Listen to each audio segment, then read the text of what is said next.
शांति। ओम शांति। माताएं ओम शांति।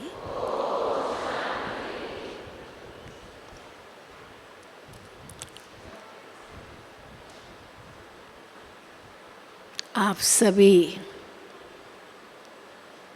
मधुबन बाबा के बेहद घर में पहुँचे हो।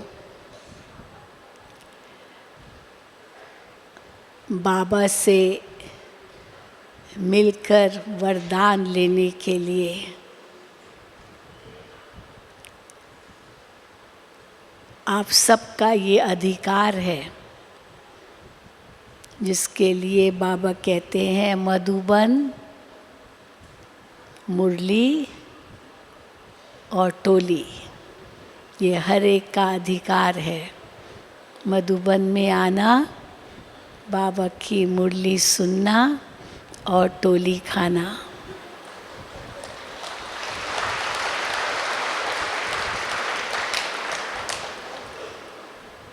तो लोग हम लोगों से पूछते हैं, आपसे भी पूछते होंगे कि आप बार बार मधुबन माउंट आबू क्यों जाते हैं। तो आप क्या कहते हैं? भगवान से मिलने जाते हैं। तो यहाँ हम क्यों आते हैं? भगवान से मिलने, उनकी पालना प्राप्त करने, उनसे पढ़ाई पढ़ने, उनसे वरदान लेने। क्योंकि हम सच्चे सच्चे ब्राह्मण बन गए, ब्रह्मा मुख वंशावली बन गए। हम अभी यहाँ विजिटर के रूप में नहीं आए हैं, गेस्ट के रूप में नहीं आए हैं, लेकिन मधुबन हमारा बेहद का घर है। तो हम कहेंगे हम होस्ट है यहाँ के। हाँ, यहाँ ही हमारा एड्रेस कौन सा हम देते हैं? ब्रह्मा कुमारीज और फिर पांडव भवन माउंट आबू, ये हमारा हेडक्वार्टर्स है। तो हम सभी ब्राह्मण कुलभूषण, जब हमसे पूछते हैं लोग कि आपकी संस्था में उद्देश्य क्या है, तो हम क्या बताते हैं? मनुष्य से देवता बनना, ऐसे ही बताते हैं ना। मनुष्य से देवता बनना, नर से नारायण और नारी से श्री लक्ष्मी बनना, ये हमारा उद्देश्य है। पर मनुष्य से देवता बनने के लिए किन किन कदमों पर चलना होगा, ये तो केवल हम बच्चे ही जानते हैं। मोटे रूप से तो कह देंगे मनुष्य से देवता, नर से नारायण। पर नर से नारायण कोई एक धक से तो नहीं बन जाएंगे। भले बाबा कई बार कहते हैं सेकंड में जीवन मुक्ति, लेकिन सेकंड में जीवन मुक्ति का मतलब क्या है? कि जैसे निश्चय बैठा कि भगवान हमको पढ़ा रहे हैं, वो हमको मनुष्य से देवता बना रहे हैं, ये निश्चय बैठते ही हम जीवन मुक्ति के अधिकारी बन जाते हैं, देवता बनने के अधिकारी बन जाते हैं। लेकिन उसके बीच में कितने पड़ाव आते हैं, वो भी बहुत ज़रूरी होते हैं पार करने के लिए। हाँ, जैसे आप छत्तीसगढ़ से आए हो या इंदौर से आए हो या जहाँ कहीं से भी आए हो, कोई बहुत दूर कर्नाटक, आंध्र प्रदेश, तमिलनाडु से भी आए होंगे। आजकल तो सीधी ट्रेन है, लेकिन पहले तो ये सब नहीं था। तो कितनी जगह चेंज करना पड़ता था। हाँ, सामान उतारो, फिर दूसरी ट्रेन में चढ़ाओ, फिर उतारो, फिर चढ़ाओ, बहुत मेहनत होती थी। लेकिन अभी तो कहेंगे भाई सीधे आ जाते हैं। तो मनुष्य से देवता ऐसे ही नहीं सीधे बन जाएंगे, तो कितने पड़ाव आते हैं। पर हाँ, सेकंड में जीवन मुक्ति, लक्ष्य मिला, उस लक्ष्य तक पहुंचने के लिए हमारा पुरुषार्थ शुरू हो जाता है। पहले तो ये लक्ष्य ही नहीं था, कभी सोचा भी नहीं था कि हम कोई मनुष्य से देवता बन सकते हैं। सोचा ही नहीं था कि नर भी कभी नारायण बन सकता है, कभी नहीं सोचा था। और ही हम अपने आप को क्या कहलाते थे, मैं नीच हूँ, पापी हूँ, दास हूँ, कपटी हूँ, गंदा हूँ, बंधा हूँ, चरणों की धूल हूँ, मिट्टी हूँ, मूर्ख हूँ, निर्बल हूँ। जितने हीन शब्द हैं ना वो हम अपने लिए यूज़ करते थे। और लक्ष्मी नारायण के मंदिर में जा कर के उनकी तो कितनी स्तुति गाते थे, लेकिन कभी ये नहीं सोचा हम भी ये बन सकते हैं। सोचा था भाई, जिसने ज्ञान में आने से पहले ऐसे कभी सोचा था? हाथ उठाओ जिसने सोचा था। हाँ, कभी नहीं सोचा था पहले, नहीं। जैसे ये ज्ञान मिला, हमें लक्ष्य मिल गया, हमें ऐसा बनना है। तो कितने पड़ाव आते हैं उसके बीच में। अभी भी आपने क्लास सुना है ना, योगी जीवन के लिए, राजयोग के लिए कैसे हम आगे बढ़ते हैं। तो इसीलिए जैसे परिचय मिला और हमारा अभ्यास शुरू हो गया, पहला अभ्यास क्या हमें मिला, आत्मा का परिचय मिला हमें। तो हमें यही लक्ष्य मिला कि हमें आत्माभिमानी बनना है। आज भी बाबा ने मुरली में कितनी बार देही अभिमानी बनो, देही अभिमानी बनो कहा। तो देही अभिमानी बनना ये पहला कदम है। इसीलिए पहले आत्मा का परिचय दिया जाता है। फिर दूसरा कदम है परमात्मा का परिचय देते हैं। तो आत्मा समझकर परमात्मा को याद करना है, ये दूसरा कदम हो जाता है।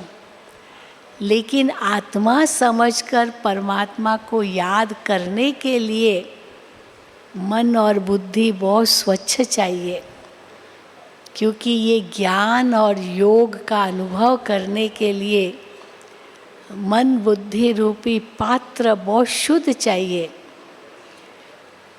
जैसे शेरनी का दूध रखने लिए सोने का बर्तन चाहिए, ऐसे मानते हैं, क्योंकि जैसी चीज़ वैसा उसका पात्र। तो भगवान का दिया हुआ ज्ञान, उसके लिए जो हमें मिलता है देवता बनने के लिए, उस ऊंचे से ऊंचे ज्ञान को धारण करने के लिए इतना हमारा मन बुद्धि का पात्र स्वच्छ होना चाहिए। तो वो स्वच्छ बनाने लिए फिर बाबा ने हमें नियम दिए हैं, मर्यादाएं दी है। अन्न की शुद्धि रखो, संग की शुद्धि रखो, व्यवहार शुद्धि रखो, ये गुण धारण करने हैं, ये शक्तियाँ धारण करनी है। इस प्रकार से आपका जीवन होना चाहिए, योगी जीवन, जिसका अंग अंग शीतल हो।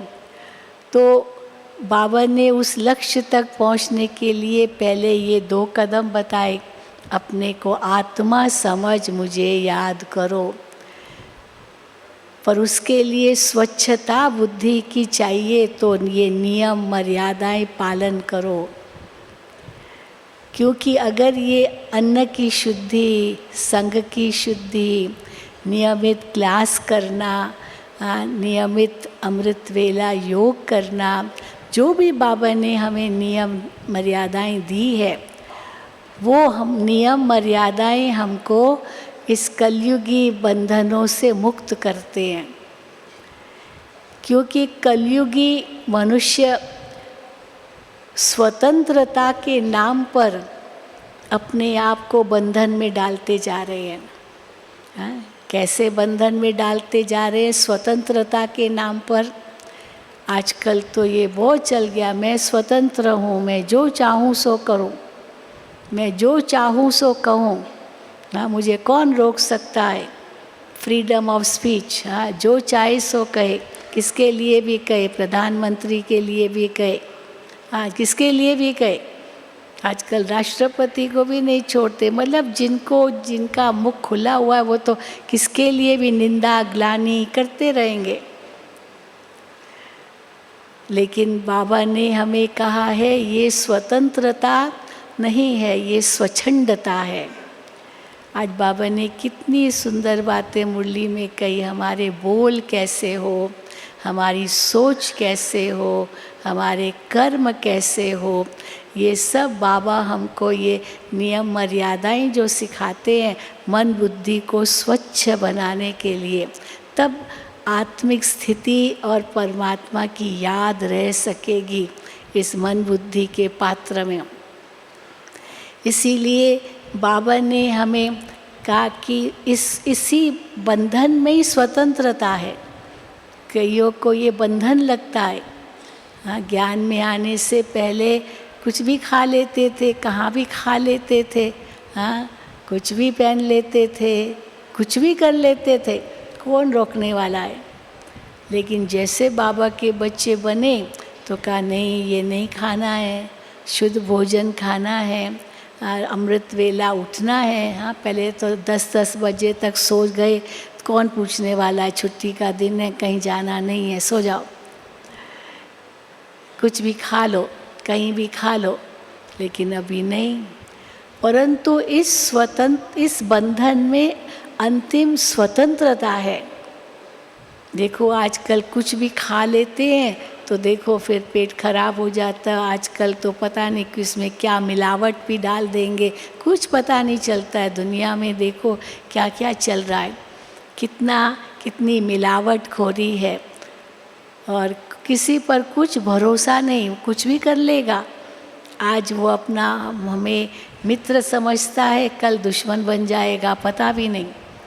सामने से महिमा कर रहा है और पीठ के पीछे से ग्लानि करेगा, तो पता तो कुछ भी चलता नहीं है।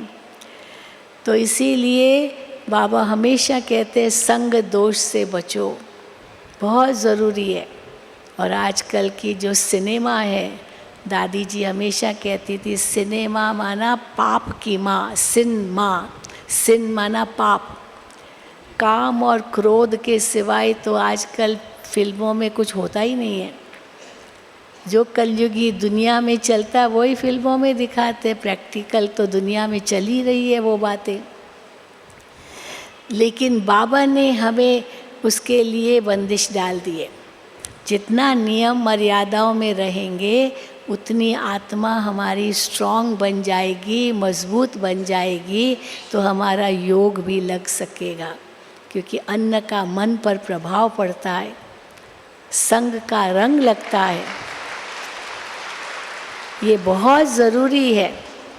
तो इसीलिए ये पहले कदम में जब इन बातों का हम ध्यान रखते हैं तो हम आगे बढ़ सकते हैं। नहीं तो माया तो पछाड़ने में, पीछे करने में एक पल की भी देरी नहीं करती है।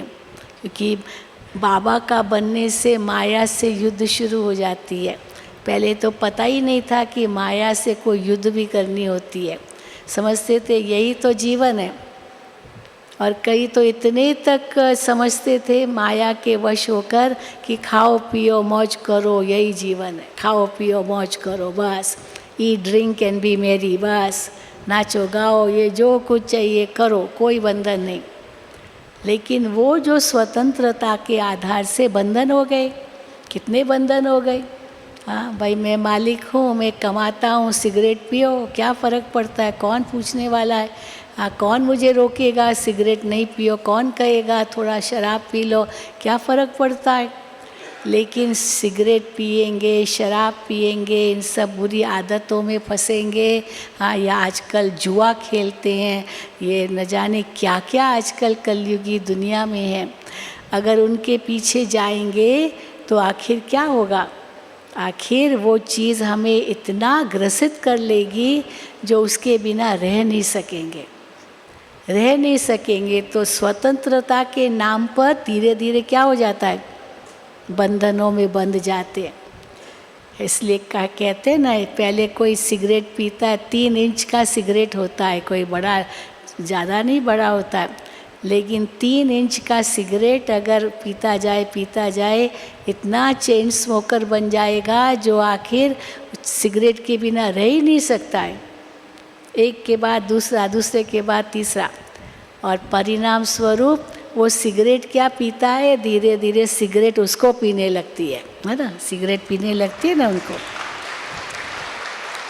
पहले वो थोड़ी थोड़ी शराब पिएगा, सोचेगा चलो ज़्यादा तो नहीं पीता हूँ, कई समस्या, ज़रा सा ही पीता हूँ, लेकिन वो ज़रा सा भी आके धीरे धीरे और बढ़ाएगा और बढ़ाएगा और बढ़ाएगा, क्योंकि फिर आदत से मजबूर हो जाएगा और धीरे धीरे वो शराब क्या वो पीता है, शराब उसको पी लेती है।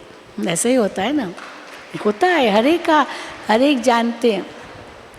इसीलिए इस स्वतंत्रता से धीरे धीरे बंधन बन जाता है। लेकिन बाबा ने जो हमें मर्यादाएं, नियम दिए हैं, ये नियम भले बंधन लगते होंगे कईयों को, हाँ कईयों को बंधन लगते हैं, जैसे बाबा के ज्ञान में आते हैं तो पहले तो बहुत अच्छा चलते, फिर जब नियमों का पता चलता है तो कहते भाई मेरे से तो ये नियम पालन नहीं हो सकते हैं, सीधा ही हाथ जोड़ देते हैं हाथ ही जोड़ देते हैं, भाई ठीक है तुम्हारी मर्जी। लेकिन बाद में वो महसूस करते हैं कि देखो यहाँ जो नियम मर्यादाएं बताई जाती है इसमें कितना फ़ायदा है, आखिर यही फ़ायदा महसूस करेंगे, बात नहीं पूछो। और वो सच्ची स्वतंत्रता हमें दिलाते, कहीं भी आँख नहीं डूबती है, किसी भी होटल में जाकर खाने की, रेस्टोरेंट में खाने की कभी इच्छा नहीं होती है। हाँ भाई होती है क्या किसी की इच्छा, जिसकी इच्छा होती है कभी कभी हाथ उठाओ, देखो कोई नहीं, हाँ 1-2 हाथ उठा रहे हैं, शायद इच्छा होती है लेकिन जो सचमुच हम नियम मर्यादाओं के अंतर्गत चलते हैं उनकी तो इच्छा भी नहीं होगी। और उसके लिए तो बाबा और ही कहते हैं बच्चे देखते हुए भी नहीं देखो, ये सब साइट सीन्स है, क्या नहीं आकर्षण कराते हैं बहुत कुछ। तो इसीलिए ये जैसे ही हमारे नियम पक्के होते जाते हैं हम सच्चे सच्चे ब्राह्मण बन जाते।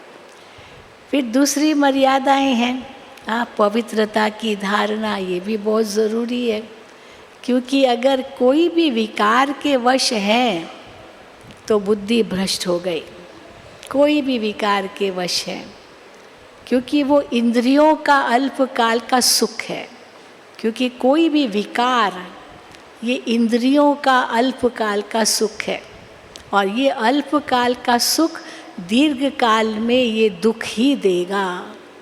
इसीलिए बाबा कहते हैं हाँ फिर जो उसमें फंसते जाते आखिर दुखी होकर मरते हैं।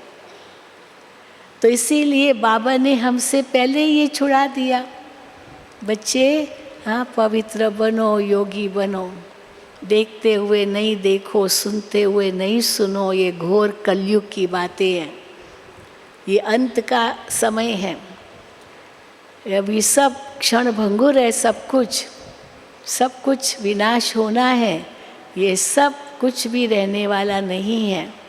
तो पहले से ही फिर बाबा उपराम भी कराते। कल भी बाबा ने मोह पर कितना सुनाया, हाँ माताओं के लिए बाबा ने कहा मोह की बंदरी बन जाती है, हाँ हम माताएं। तो जब हमने कल क्लास में मुरली सुनाई ना, मोह की बंदरी बन जाती, तो भाई लोग खूब हंसने लगे क्योंकि माताएं मोह की बंदरी बन जाती है। लेकिन फिर भाई जो होते वो क्रोध के राजा बन जाते हैं, क्रोध उनके मुख से निकलता है। बहनें बिचारी चलो अपने आप को अश्रुधारा बहा करके शांत कर देगी, फिर भी चलो जो कुछ भी हुआ। लेकिन बाबा ने हमें कहा रोना भी नहीं है, जिन रोया तिन खोया। तो मनुष्य से देवता बनने के लिए पहली सीढ़ी है आत्माभिमानी बनना, फिर दूसरी सीढ़ी है परमात्मा अभिमानी बनना। हम कौन हैं, किसके बच्चे हैं। वो नशा जब आत्मा को चढ़ता है तो बाकी सब नशे फीके लगते हैं, है ना। सब नशे, और दुनिया में कितने प्रकार के नशे हैं, सब फीके लगते हैं। धन का नशा, बुद्धि का नशा, अपनी विशेषताओं का नशा, न जाने क्या क्या नशे हैं दुनिया के अंदर। लेकिन जब जिसको भगवान मिला, उस नशे से के आगे तो बाकी सब नशे कुछ भी नहीं है, है ना ऐसे। तो इसीलिए बाबा हम बच्चों को, हाँ बिल्कुल बिल्कुल, तो कभी भी वो नशे की ज़रूरत ही नहीं है। इसलिए कहते हैं नारायणी नशा। सब नशों में है नुकसान सिवाय एक नशे के, वो नशा है नारायणी नशा। मैं क्या बन रहा हूँ, कौन मुझे बना रहा है, कौन मेरा साथी है, कौन मेरा टीचर है, हाँ कौन मेरा सतगुरु है। तो ये निश्चय और नशे के साथ हम आगे बढ़ते हैं और आत्मा के अंदर शक्ति भरते हैं। तो जैसे ये शक्ति आत्मा में आती जाती है तो फिर आगे कदम क्या होता है, हम विदेह स्थिति को प्राप्त करते हैं, जिसका मिसाल बाबा देते हैं राजा जनक। राजा जनक को कहते थे विदेह राजा।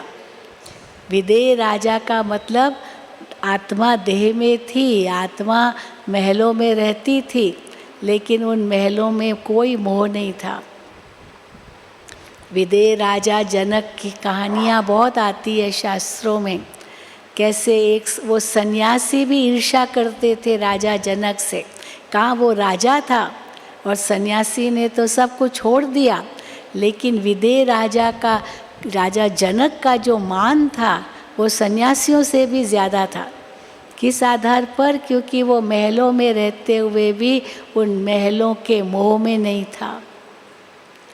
तो मिसाल देते, एक कहानी बताते न कि एक सन्यासी उनके पास गया और कहा कि आप तो इतने सुंदर महल में रहते हो, आपका क्या नहीं राजाई है, लेकिन आप विदेह राजा कैसे कहलाते हो? तो जनक राजा ने उस सन्यासी को एक दीपक दिया और कहा कि जाओ ये दीपक के आधार से मेरा महल का अवलोकन करके आओ। तो गया उस दीपक को लेकर महल का अवलोकन करने, पर उसको साथ साथ ये भी कहा कि आप मेरे महल को देखो, आराम से देखो, अच्छी तरह देखो, उसकी मीनाकारी देखो, सबको देखो, बहुत सुंदर था। लेकिन एक बात का ध्यान रखना कि ये दिया बुझना नहीं चाहिए। अब एक उसको सावधानी दे दी, दिया बुझना नहीं चाहिए। अब दिया बुझना नहीं चाहिए तो वो महल देख रहा, परंतु ध्यान तो दिए पर था। तो दिए पर जो ध्यान था तो बार बार दिया बुझ रहा था, हवा आ रही थी तो उसको रोकता रहा, दिया बुझना नहीं चाहिए, बुझना नहीं चाहिए, चलते रहना चाहिए। तो आखिर सारा महल देख करके वापस आया तो कहा कि राजा ने कहा मेरा महल देखा? तो कहा देखा ज़रूर, लेकिन ध्यान तो दिए पर था। तो कहा बस यही विदेह की स्थिति है। विदेह की स्थिति माना सब कुछ करते हुए ध्यान अपनी आत्मा पर। ये आत्मा का दिया बुझे नहीं, क्योंकि दिया कब बुझता है? जब भी दिया जलाते हैं ना, दीपक जलाते हैं, तो वो बुझता कब है? दो कारणों से बुझता है। एक कारण होता है कि उसका घृत खत्म हो गया, इसीलिए बहुत ध्यान देना पड़ता है कि घृत खत्म नहीं होना चाहिए, घृत उसमें होना ही चाहिए। और दूसरा ध्यान ये देना होता है कि हवा न लगे, क्योंकि हवा लगने से भी दिया बुझ जाता है। तो हवा भी न लगे और घृत भी खत्म न हो, इसलिए दो बातों पर ध्यान देते हैं ताकि दिया जलता रहे। तो बाबा भी कहते हैं ज्ञान का घृत नित्य पढ़ते रहना चाहिए। इसीलिए बाबा नियम बताते हैं हम कि रोज़ पढ़ाई करो, रोज़ बाबा की मुरली पढ़ो, रोज़ सुनो, रोज़ पढ़ो भी, सुनो भी, और क्लास में भी आओ। तो ये रोज़ आप करेंगे तो तब ये घृत रोज़ चाहिए। जैसे रोज़ आप स्नान करते हो ना, ये चलता है क्या? 2 दिन स्नान नहीं किया तो चलता है? हाँ, चलता है क्या? नहीं, अरे मैंने आज स्नान नहीं किया, मुझे पहले स्नान करना है। उसके बिना बेचैन हो जाते हो। तो जैसे स्नान किए बिना बेचैन हो जाते हैं, तो ये भी तो ज्ञान स्नान है। और इस ज्ञान स्नान के बिना कैसे हम रह सकते हैं? आत्मा की ज्योति बुझ जाएगी। इसीलिए रोज़ बाबा की मुरली हमें ज़रूर सुननी पड़नी है, ताकि घृत पड़ता रहे। और फिर हवा की जो झोंके, माना ये माया के झोंके हैं, ये माया के झोंके आते हैं। बाबा माया के बारे में बाबा इतना मुरलियों में सुनाते हैं। माया कभी नाक से पकड़ती है, कभी कान से पकड़ती है, कभी चोटी से पकड़ती है, हाँ, कभी बॉक्सिंग करती है, ऐसे वो क्या बोलते, ठोसा मारती है, हाँ, कभी गिरा देती है, फिर बेहोश कर देती है, फिर मार भी डालती है, हाँ, ऐसे हो जाता है, मार भी डालती है, हाँ, बहुत ऐसे इसको लगता रहेगा तो आखिर गिर करके मर भी जाते हैं। तो माया नाक से कैसे पकड़ती है? जब कोई नाक से पकड़ता है ना, अपना भी नाक हम पकड़ते हैं तो श्वास लेना मुश्किल हो जाता है, क्योंकि नाक से ही श्वास लेते हैं।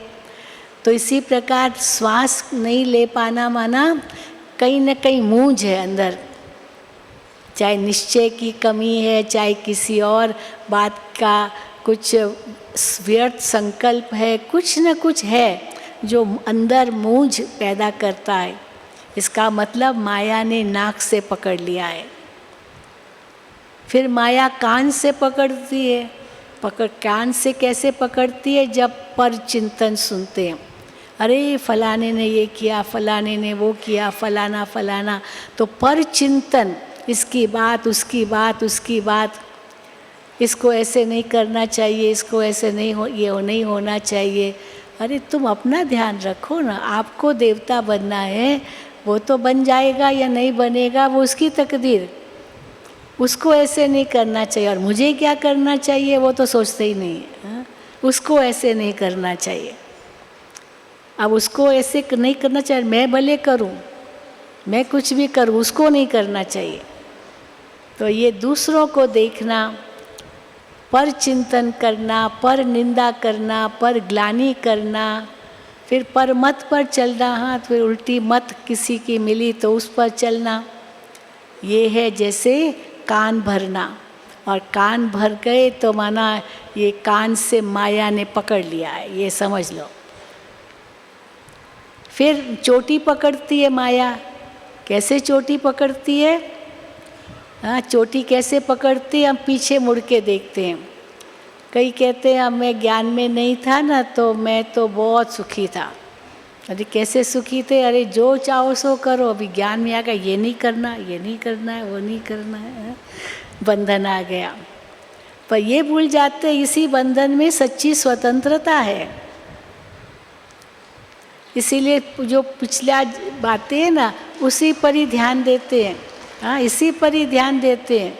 हाँ, मैं बाबा का बन तो गया, लेकिन मैं ये सब नहीं कर सकता हूँ, नहीं कर पाता हूँ, छोड़ो, इसीलिए ज्ञान ही छोड़ दो। कहिए ना, ज्ञान अच्छा लगता है, लेकिन क्यों नहीं आ पाते हैं?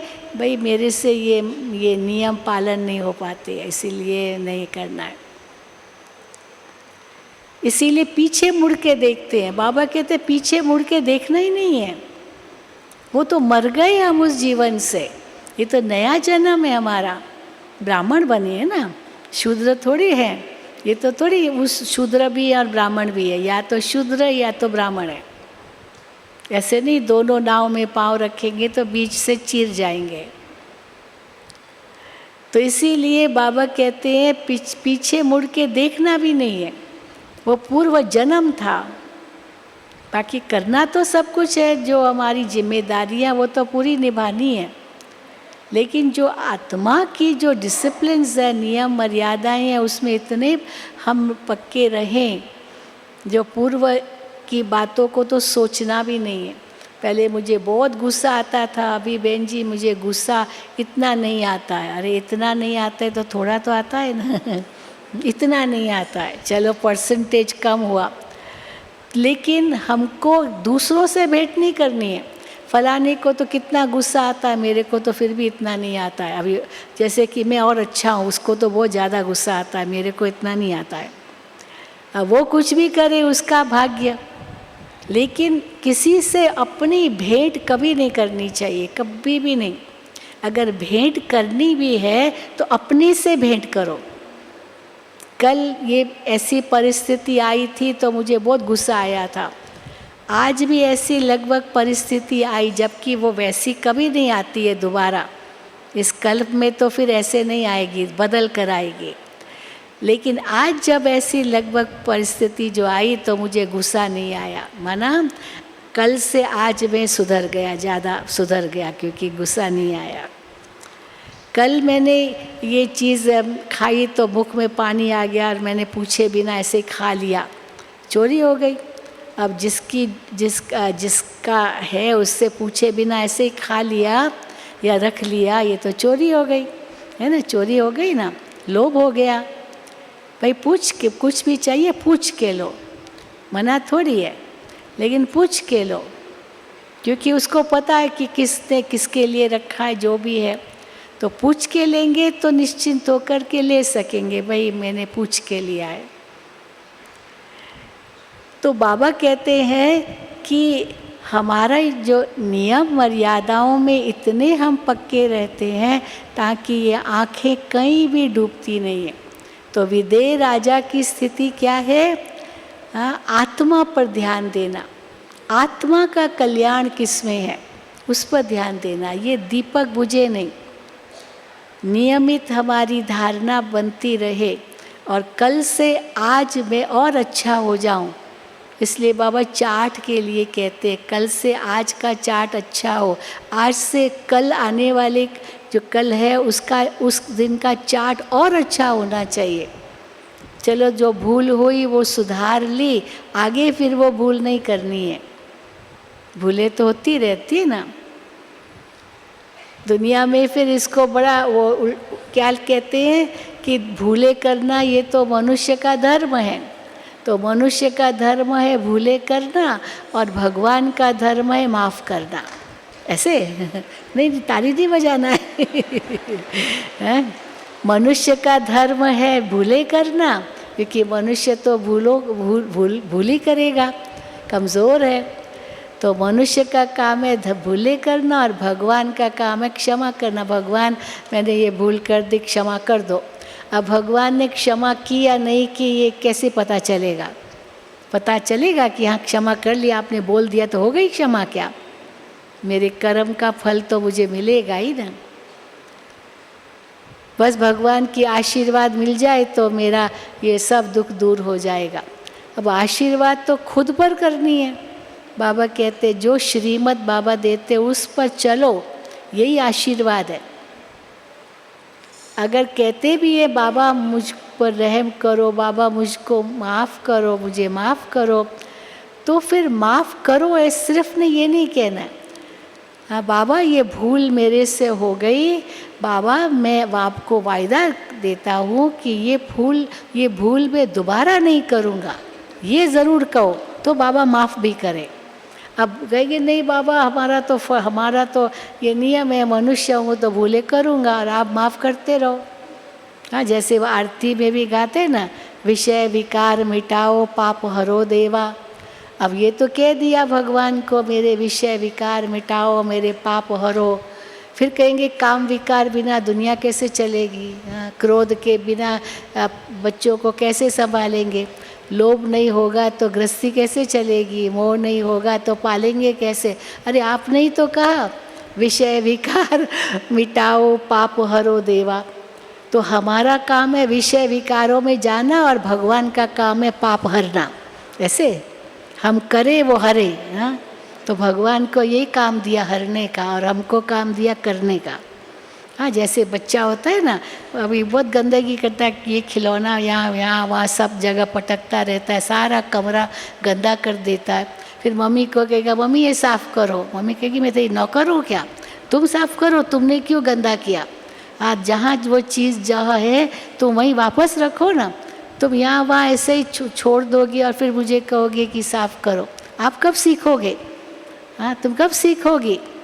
कभी माँ ही करती रही तो बच्चा सीखेगा ही नहीं, तो बड़ा हो जाएगा तो भी नहीं सीखेगा। इसलिए बचपन में ही बच्चों को सिखाया जाता है कि कैसे अपनी चीज़ें संभाल कर रखनी होती है, यहाँ वहाँ फेंकना नहीं होता है।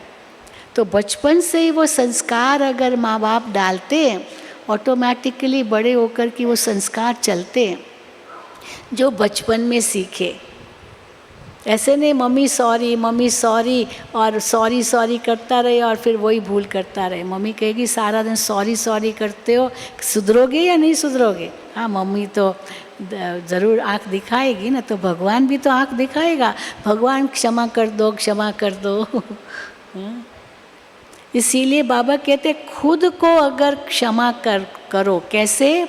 दोबारा वो भूल ना करो, बस खुद को आशीर्वाद दो बाबा की जो श्रीमत है उस पर चलकर। तो विदेश स्थिति माना इन जो बताया आपको कि इन इंद्रियों को हम शीतल बनाते जाते हैं। देह में तो रह रहे हैं, ये आँखें शीतल बन जाती है, ये कान शीतल बन जाते हैं, माया ने उनको तपाया है और भगवान आकर इंद्रियों को शीतल कर देते हैं। काम चिता से उतार ज्ञान चिता पर बिठाते हैं, तो अंग अंग शीतल बन जाते हैं। तो माया पीछे कैसे सोचते हैं, चलो फिर माया, फिर और आगे माया क्या करती है? एक बॉक्सिंग करती है, जैसे मारती है और वो एकदम गिर पड़ता है। अभी थोड़ी भी चोट लगी ना माया की, फिर बहुत जल्दी नहीं खड़े हो पाते। चलो पहले तो 5वीं एक मंजिल से गिरे, चलो बच भी गए, फिर दूसरी मंजिल से चलो थोड़ी हड्डी टूटी, तीसरी से गिरी और हड्डी टूटी। पर बाबा कहते 5वें मंजिल से गिरे तो चकनाचूर, ओम शांति हो जाती है।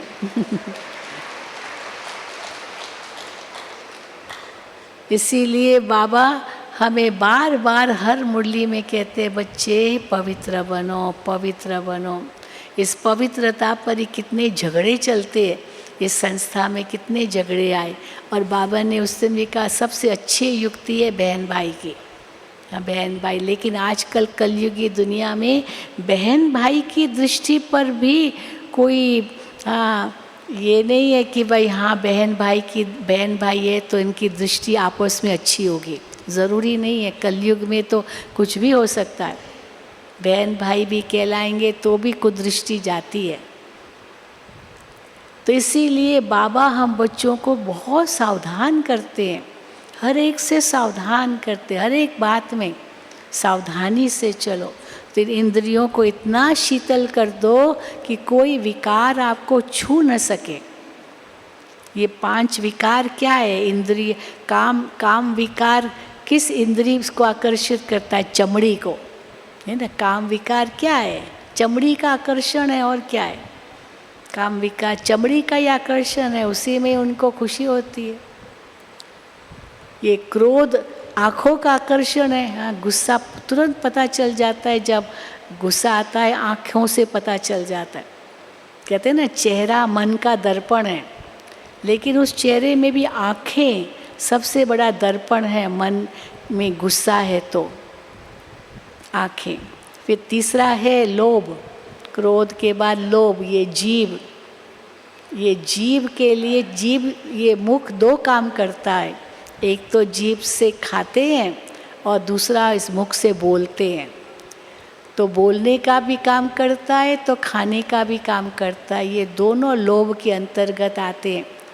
मुख से कुछ भी बोल देते हैं, अब उस व्यक्ति पर क्या बीतेगी, वो कुछ भी बोल दिया, कितना उसको दुख होगा, कितनी उसको ठेस पहुंचेगी, ज़रा भी परवाह नहीं। कहा मैं सच तो बोलता हूँ, सच बोलता हूँ। और कई समझते हैं सच जो बोलना होता है ये सच तो कड़वा होता है, ट्रूथ इज़ बिटर ऐसे कहते हैं, कड़वा होता है। अभी लेकिन देखो माँ को अगर कड़वी दवाई भी बच्चे को देनी होती है तो ऐसे ही नहीं पिलाती, वो पिएगा ही नहीं। तो उसको क्या करना होता है, हाँ थोड़ा ये मधुर या वो डाल करके देना होता है, या किसी सूप में डालना, मतलब सीधा ही नहीं वो पिएगा। तो सच भी बताओ, हर्जा नहीं, लेकिन वो भी तो मिठास से बता सकते हैं ना। ज़रूरी थोड़ी कि कड़वा ही बोलना है, गुस्से से ही बोलना है। मैं तो सच बोलता हूँ। सच भी बोलो, ज़रूर बोलो। आज भी अभी ये जो चल रहा है अव्यक्त इशारे, उसमें क्या आ रहा है? वही ना, सत्यता के साथ साथ सभ्यता। सभ्यता भी बहुत ज़रूरी है, रॉयल्टी भी बहुत ज़रूरी है। हमारे बोल कैसे हो, हमारा देखना कैसे हो, जो इतनी बाबा रॉयल्टी बताते हैं। देवताएं कैसे होंगे, उसके पहले तो फरिश्ता बनना है।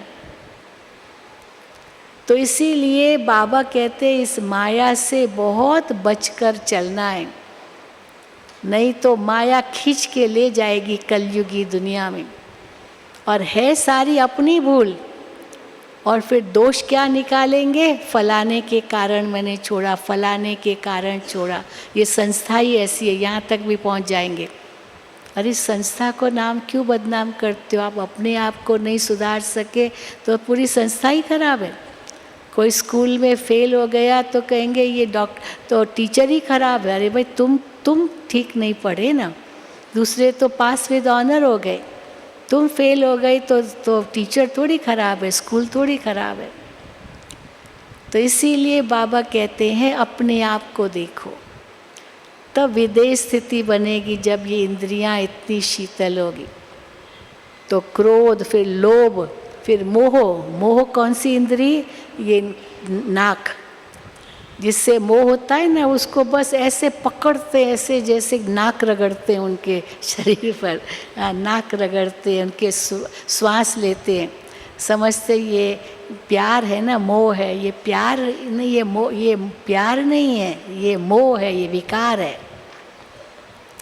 और अहंकार तो काम हो गया चमड़ी, क्रोध हो गया आँखें, लोभ हो गया जीभ, और मोह हो गया कान, ये नाक, और अहंकार ये कान। किसी ने मेरे लिए कुछ बुरा कहा और मुझे बताया गया कि फलाना आपके लिए ऐसे बुरा बोल रहा है। अच्छा, उसने मेरे लिए ऐसे कहा, मैं दिखाता हूँ, मैं दिखाता हूँ माना अहंकार दिखा दिया ना उसने, अहंकार में ला करके मैं दिखाता हूँ, मैं भी कम हो क्या? और मैं भी कम हो क्या? तो फिर दो बांस की सूखी लकड़ी हवा जैसे आई, टकराई तो आग निकल आई। जंगल क्यों जल जाते हैं? सूखी लकड़ी होती है, बांस की लकड़ियाँ इतनी सूखी हो जाती है, वो आपस में जैसे टकराती है आग निकलती है। तो अहंकार से टकराएगा ना, और परिणाम स्वरूप फिर माया उनको अपने पास खींच के ले जाएगी, पता भी नहीं चलेगा। इसीलिए बाबा कहते हैं बहुत संभालना है, बहुत संभालना, और एक एक इंद्री पर ध्यान देना है कि ये कहीं माया के वश न हो जाए, कहीं भी किसी विकार के वशीभूत न हो जाए। और फिर इसीलिए बाबा कहते विदेश स्थिति। और जब ये विदेश स्थिति है तो देखते हुए भी नहीं देखते, सुनते हुए भी नहीं सुनते, हर एक आत्मा अपना अपना पार्ट बजा रही है। जैसे ड्रामा कोई एक्टर्स होते हैं ना, अब उनका ड्रामा में कोई पार्ट है, अभी नेक्स्ट जो उसका पार्ट होना है उसको वो याद करना है, याद करता है। ग्रीन रूम में वो एक्टर्स अपना अपना जो उसको बोलना है वो याद करते हैं। अब वो हर एक अपना अपना करता है। अब दूसरे एक्टर को जो अपना पार्ट बजाना है, इसमें दूसरा एक्टर तो इंटरफेयर नहीं करेगा, वो अपना बजा रहा है, अपना याद कर रहा है पार्ट। हम अपना पार्ट याद करें, हम अपना पार्ट को भूल करके दूसरे के पार्ट के लिए कहिए तुम ठीक नहीं बोल रहे हो, और खुद का तो ठीक है ही नहीं। हम अपना ध्यान रखें ना कि हम क्या कर रहे हैं। तो ये सब बातें जब बाबा से हम सुनते हैं तो महसूस होता है कि मुझे बदलना है, तो मुझे वो विदेश स्थिति लानी है। और उस विदेश स्थिति के आधार पर हम धीरे धीरे अशरीरी बन सकते हैं। शरीर में है लेकिन शरीर में नहीं है, एकदम न्यारे हो गए, शरीर से एकदम हल्के, डबल लाइट आत्मा हो गई। क्योंकि लाइट दो अर्थों में लिया जाता है, एक लाइट माना हल्का, और दूसरा लाइट माना प्रकाश। तो आत्मा प्रकाश स्वरूप भी है तो हल्की भी है, नहीं तो व्यर्थ संकल्पों का बोझ आत्मा को इतना भारी कर देता है जो वो आत्मा अशरीरी बन ही नहीं सकती है, वो बोझ है। हाँ, जैसे डॉक्टर्स भी कहेंगे ना भाई अपना वज़न कम करो, वज़न कम करो, क्योंकि अगर वज़न बहुत ज़्यादा होगा आपके घुटनों पर उसका प्रभाव पड़ेगा, ये घुटने सहन नहीं कर सकेंगे इतना वज़न, इसीलिए वज़न कम करो। तो ये व्यर्थ संकल्पों का भी वज़न कम करना है, छोड़ो छोड़ो तो छूटो। बाबा बैठा है, हाँ बाबा देखने वाला है, हम कौन होते हैं? हम कोई धर्मराज थोड़ी है किसी के जो हम इनका बदला लेंगे, हमको नहीं लेना है। कोई भी बात होती ना दुनिया में भी हम देखते भाई पुलिस में रिपोर्ट करो, आप नहीं सामना करो, कानून को हाथ में नहीं लो। अपने हाथ में कानून को लिया तो दोषी आप बन जाएंगे। आप पुलिस में रिपोर्ट करो, आप केस करो, आपस में नहीं भिड़ो। तो इसीलिए बाबा कहते किसी को नहीं देखो, बस बाबा को देखो, क्योंकि लक्ष्य हमारा पीछे का नहीं है मैं पहले कैसा था, मुझे क्या बनना है, मुझे क्या बनना है, मुझे बाप समान बनना है, मुझे संपूर्ण बनना है। कितना बड़ा लक्ष्य बाबा ने हमें दिया है, संपन्न बनना है। किसमें संपूर्ण बनना है, किसमें संपन्न बनना है? सर्वगुण संपन्न। संपन्न माना भरपूर, जितने भी गुण हैं उन सब गुणों में मुझे संपन्न बनना है, किसी भी गुण की कमी न हो। 36 गुण बाबा बताते, देवताई गुण, डिवाइन वर्च्यूज़ कहते हैं। देवता बनना है ना, तो इतने गुण हमारे में है। फिर आत्मा के जो मूल गुण हैं वो मेरे अंदर कितने हैं? ज्ञान, पवित्रता, शांति, प्रेम, सुख, आनंद, शक्ति, ये जो 7 मूल गुण हैं ये मेरे अंदर कितने हैं? तो आत्मा के जो मूल गुण हैं, कोर वैल्यूज़ जिसको कहते हैं, मूल आत्मा के 7 गुण, और फिर सारे दिव्य गुण वो तो अनगिनत है, 36 तो कम से कम है, 36 गुणों की माला। तो ये जब हमारे अंदर आए तब हम कहेंगे हम संपन्न भी है और संपूर्ण भी है।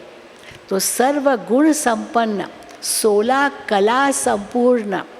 तो 16 कला संपूर्ण का मतलब क्या है? आत्मा की 16 कला। जैसे चंद्रमा की 16 कला होती है, अमावस्या से अगर गिनती करो, अमावस्या से लेकर पूनम तक ये पूरे 16 दिन हैं। तो कहाँ अमावस्या माना बिल्कुल डिग्री 1 भी नहीं चंद्रमा की, और फिर 1 डिग्री, 2 डिग्री, 3 डिग्री, और पूनम की रात फुल मून संपूर्ण बन जाता है, पूरा गोल। तो संपूर्ण माना पूरा गोल, और संपन्न माना लाइट से भरपूर। वो पूनम की रात ही होती है, और पूनम की रात, पूनम के दिन ही सत्यनारायण की कथा करते हैं। तो सत्यनारायण बनना है तो क्या करना पड़ेगा? संपन्न भी बनना है और संपूर्ण भी बनना है, तब जाके फरिश्ता बनेंगे। फरिश्ता किसको कहेंगे? जिनका फर्श से कोई रिश्ता नहीं। एक होता है भूत, कल भी बाबा ने भूत की बात कही। कोई ऐसे सुसाइड करते हैं तो वो आत्मा अगर किसी में उसका मोह अटका हुआ है तो वो उसके आगे वो भूत बन के आता है। एस्ट्रल बॉडी कहते हैं। वो सूक्ष्म शरीर नहीं है, वो काला शरीर है। सूक्ष्म शरीर तो लाइट का शरीर होता है, जो हमारी गुलजार दादी ने सबसे पहले ब्रह्मा का देखा, ब्रह्मा बाबा का देखा। सबसे पहले गुलजार दादी ने सूक्ष्म वतन का साक्षात्कार किया यज्ञ में, जब 14 साल भट्ठी में थे। सफ़ेद सफ़ेद जैसे चंद्रमा की चांदनी होती है ना, अगर एक चांद की कितनी चांदनी निकलती है, उसी प्रकार हज़ारों चांद हो तो उनकी चांदनी कैसी होगी, वो सूक्ष्म वतन का अनुभव है। और उस सूक्ष्म वतन में वो उस चांदनी की लाइट में ब्रह्मा बाबा का आकारी फरिश्ता रूप देखा। लाइट में, सफ़ेद लाइट में, सफ़ेद वस्त्रधारी जैसे वो सूरत ब्रह्मा बाबा की थी। बस लाइट ही लाइट, लाइट वो किरणें फैल रही है उसी लाइट आकार में।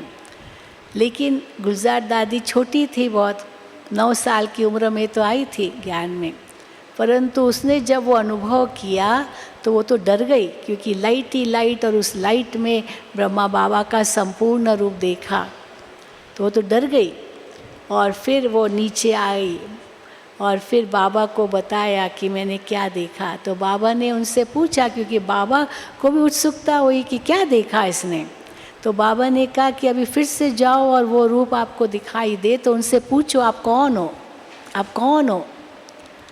तो फिर दोबारा बैठी अशरीरी हो गई और एकदम शिव बाबा ने उनकी रस्सी खींच ली और उसने सूक्ष्म वतन में अनुभव किया उस ब्रह्मा बाबा के संपूर्ण रूप को। तो उनसे पूछा, क्योंकि श्रीमत मिल गई थी, उनसे पूछो आप कौन हो। तो पूछ लिया आप कौन हो। तब उस संपूर्ण रूप ने कहा कि ब्रह्मा जो साकारी दुनिया में है, मैं उसका संपूर्ण रूप हूँ और यही ब्रह्मा फिर ये बनेगा, ये संपूर्ण रूप।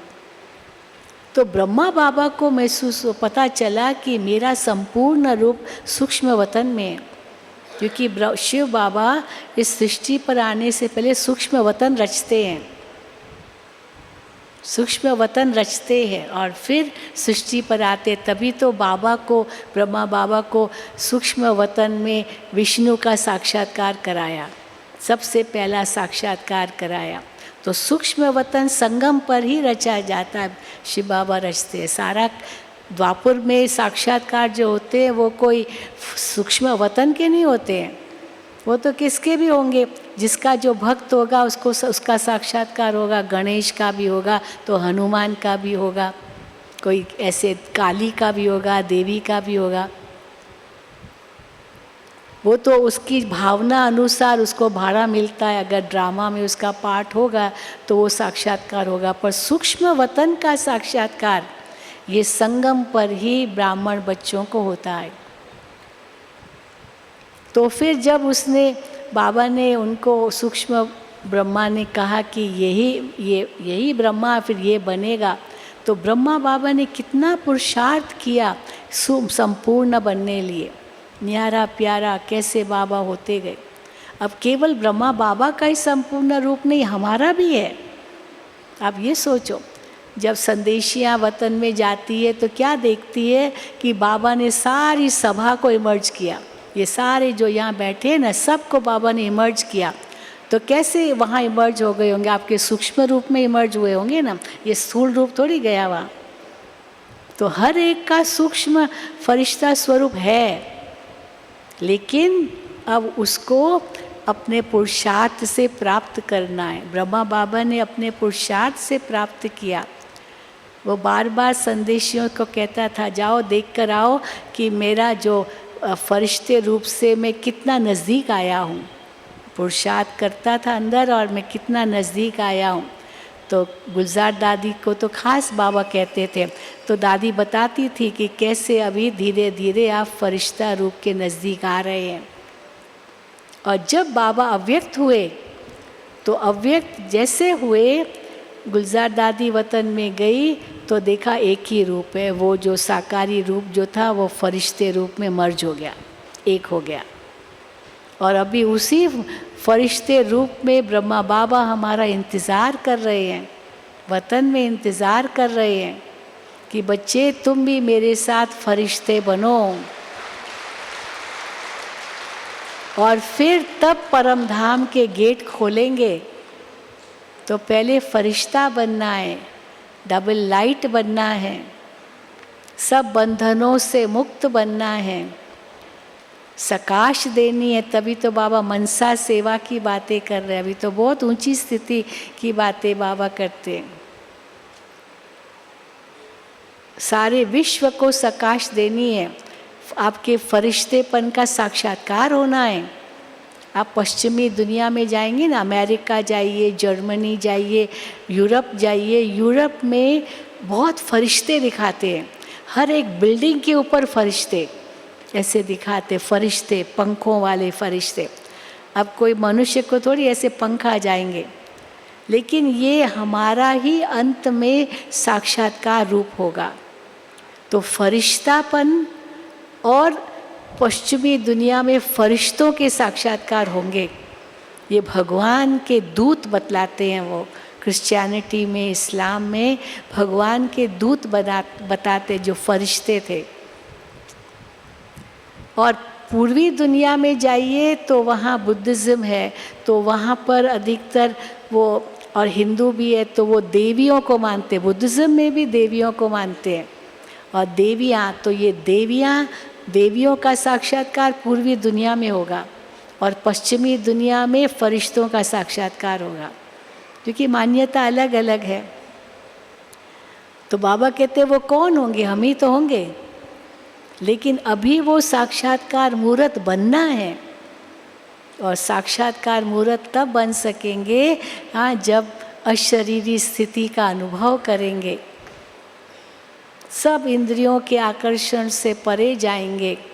एक बाबा दूसरा न कोई, सब संबंध केवल एक से, बस बुद्धि और कहीं भी भटके नहीं। तब कहेंगे कि हाँ, फरिश्ता स्थिति के नज़दीक है। उपराम होते गए बाबा, उपराम होते गए। दादियाँ देखो सब धीरे धीरे कैसे उपराम होती गई। अभी हम दादी रतन मोहिनी जी को भी देखते हैं, बिल्कुल उपराम है, फरिश्ता बन गई। देखती कितना प्यार से है, दृष्टि इतना प्यार से देती है, परंतु आवाज़ से परे गई है। बस भी ऐसे नहीं कि आवाज़ से परे जब बोलती है, लेकिन जो काम की बात, बस काम की बात। तो हम क्या कर रहे हैं, केवल काम की बात, जो 10 शब्दों के बजाय 2 शब्दों में काम की बात हो सकती है, पर उसकी बजाय 20 शब्द बोल देते, जो नहीं बोलना वही बोल देते। तो फरिश्ता कैसे बनेंगे, बनेंगे क्या? और जितने कम शब्द बोलेंगे उन कम शब्दों का मूल्य होता है। अगर बहुत बोलते तो सुनते ही नहीं, इसको बोलती है तो बोलने की आदत है, छोड़ो इसको। हाँ, जो कम बोलता है उसका एक एक वाक्य महावाक्य बन सकता है। जो ज़्यादा बोलता है उसके बोल की कोई वैल्यू नहीं है। तो हमारे बोल कैसे हो, हमारी दृष्टि कैसे हो, तब हम फरिश्ता बन सकेंगे। और फरिश्ता बन गए फिर तो देवता तो बन ही जाएंगे, निश्चित है ना? तो बिल्कुल बन गए। बस ऐसा अपना जीवन बनाएं तो देखो बाबा को हर समय उसके लिए धन्यवाद करते रहो। धन्यवाद बाबा, धन्यवाद, आपने मेरा जीवन कितना ऊंचा बना दिया। अच्छा, ओम शांति, ओम शांति, ओम शांति।